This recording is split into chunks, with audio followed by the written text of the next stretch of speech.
got me sleep deprived. When I travel, I like to take my dolls for a little on-location photography. And I was just thinking, wouldn't it be great to be able to take a doll room? So we're gonna make a portable doll room in a shoebox. My husband was so kind to donate a shoebox today.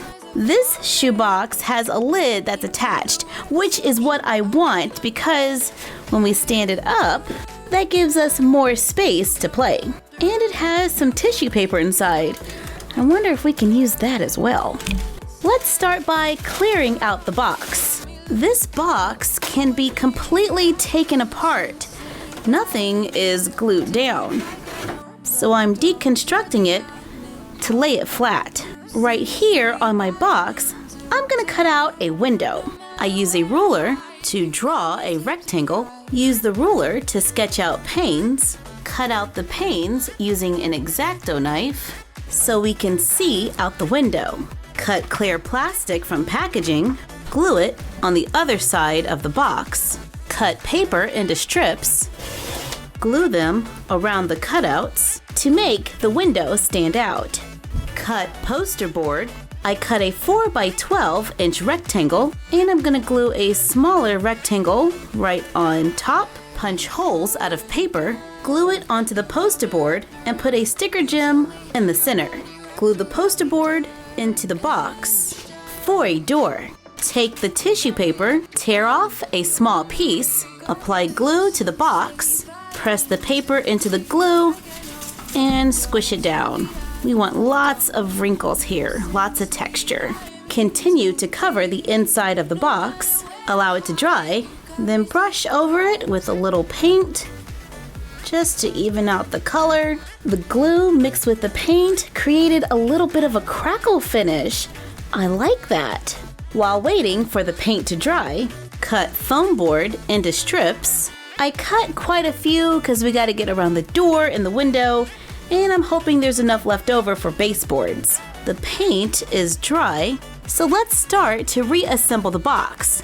But first, I'm gonna cut off these top tabs, just the ones on the sides. Cut a rectangle out of the top, cut a small rectangle of clear plastic, scratch the plastic with a nail file so it is no longer clear.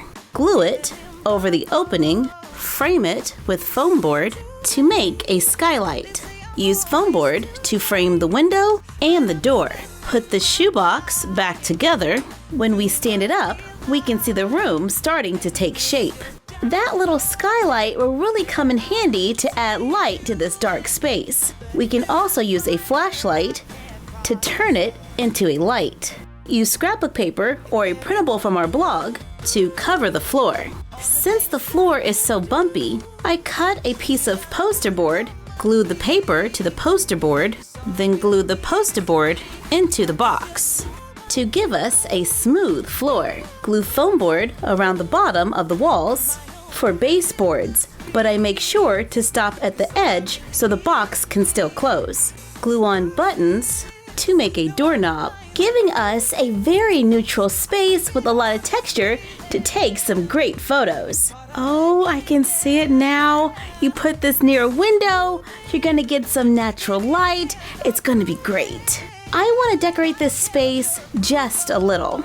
I take a jumbo craft stick, cut off the ends, sand the rough edges, paint it with a thin coat of brown acrylic paint, take a small paper clip, unfold it, turn the top to the side, squeeze it at the bottom, then take the lower half and straighten it out, curving it up just a little. Turn the hook to the side, then pinch it at the bottom. It fits around my finger. I'm trying to flatten out the center piece just a little. Take the top loop and bend it up slightly.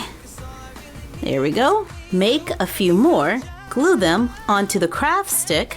I put a small black button on top of the glue to help hold it down. Glue them all in a row, glue it to the wall by the door for a coat rack, where we can hang a sweater I bought this one off of Etsy from Fancy Doll Design. Here's a tote bag that we made in our Snoopy Remit Versus video. Add some shoes underneath. Here is a cube shelf that we made in our IKEA Versus video. I'm gonna glue this onto the wall a little bit above the floor. I needed to leave a space to make sure the box can still close. Cut a rectangle of a knit fabric, fold it, place it on the shelves, add some books, take recycled paperboard, draw a square, then squares out to the sides. Mine are 1.5 inches by 1.5 inches. Cut on the outside line, leaving tabs on 2 of the side squares.